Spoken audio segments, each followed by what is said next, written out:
Today we have got the Super Goblin Hut challenge in Clash Royale. This challenge goes up to 8 wins and then you get an emote, and you have to make a deck using the Super Goblin Hut. It costs 5 elixir and it works like an X-bow. It has an insane range, and when it expires it spawns a ton of goblins. I'm going to show you the best deck to use to complete this challenge very easily, and we are going to be playing some troll decks. So I really hope you guys enjoy. If you do, leave a like. Leaving a like really helps out the channel. Also, if you could subscribe, it really supports me, and let's hop right into it. And here we go. This is the best deck for the challenge. The bowler is a perfect hard counter to the Super Goblin Hut. Archers are just broken, a super fast cycle, and you have the mirror cheese. You can mirror the Super Goblin Hut. Let's hop into a game and dominate our first opponent. Straight into a game here, and this deck is really easy to play. You just want to cycle round to your first pump. We are just going to cycle some troops, and he goes with a Super Goblin Hut at the bridge and then rascals, so we just play a bowler here and a log.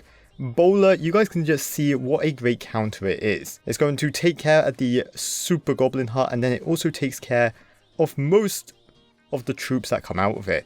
Archers here, skeletons here, a super easy defense, no damage taken, and this is where we start to pump up. He goes with a drill onto my pump. Okay, I was not expecting that. We are just going to bowler here. So that pump is going to get me good value. We do have a bowler going towards him, so I'm actually going to Super Goblin Hut at the bridge here. And you guys can see the range of the Super Goblin Hut. Has a Dark Goblin on top that just fires away at the tower, and that's awesome. Getting a ton of damage, and then when it expires, it explodes into goblins. Let's play another one right at the bridge here, and this one has an invisible Dark Goblin. Okay, dude, I was not expecting that. That's clearly a glitch, but that's pretty funny. Anyway, we are going to very easily defend both lanes here, and that's already good game. That's a 3 crown. But now we're going to use some troll decks. The first one being the fastest cycle deck, a 1.7 average elixir cost. Let's see if we can win with just Super Goblin Huts. We do, of course, still have the mirror. I feel confident. It's weird. I just know it's overpowered. So we are going to cycle some spirits here, and then we will go with a defensive party hut. That's the official name for it, by the way, the party hut. I call it the Super Goblin Hut. You know, it's a Goblin Hut, it's super, it's cool. Anyway, we are going to mirror the Super Goblin Hut like always, and we should log here as well, taking out the Super Goblin Hut, all the goblins, and this guy has a pretty decent deck. Let's quickly cycle, use the big advantage of our deck to get back round to another party hut. The range of this thing is insane.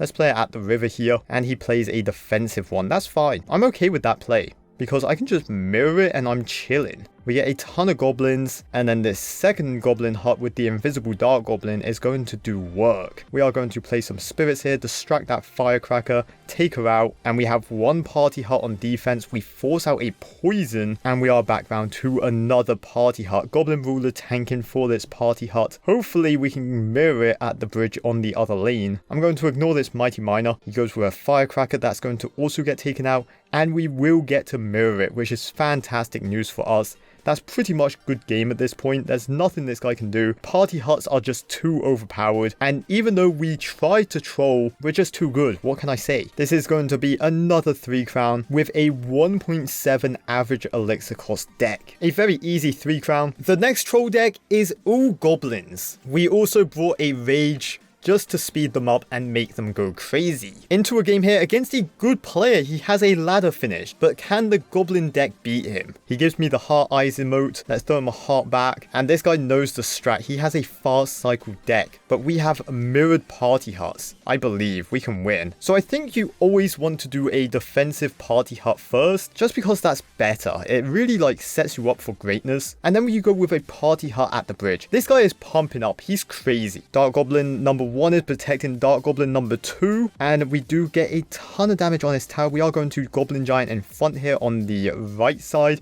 He goes with a Golden Knight. This is going to be a crazy dash, but hey, 2 Goblin Rulers and a giant goblin on his tower. He cannot defend this, and he cannot stop the goblin army. Now this guy is going to have a ton of elixir, which I am terrified about. We are going to Goblin Gang at the bridge here. Apply some pressure. He did just pump up. Going to try and stop the second pump, but he plays it anyway. The madman. We are going to go Dark Goblin here. Start sniping his elixir collectors. Really going to annoy him. He says good game. There's only 10 seconds left, and he knows there's nothing he can do. We're going to say good game back and throw him the heart. He gives me me some kisses, and the All-goblin deck was just too much. So we switched back to the best party hut deck, currently 7-0. I will show my battle log just so you guys can see I have not lost a game, and honestly a super easy challenge. Let's go into our final game here and get that emote.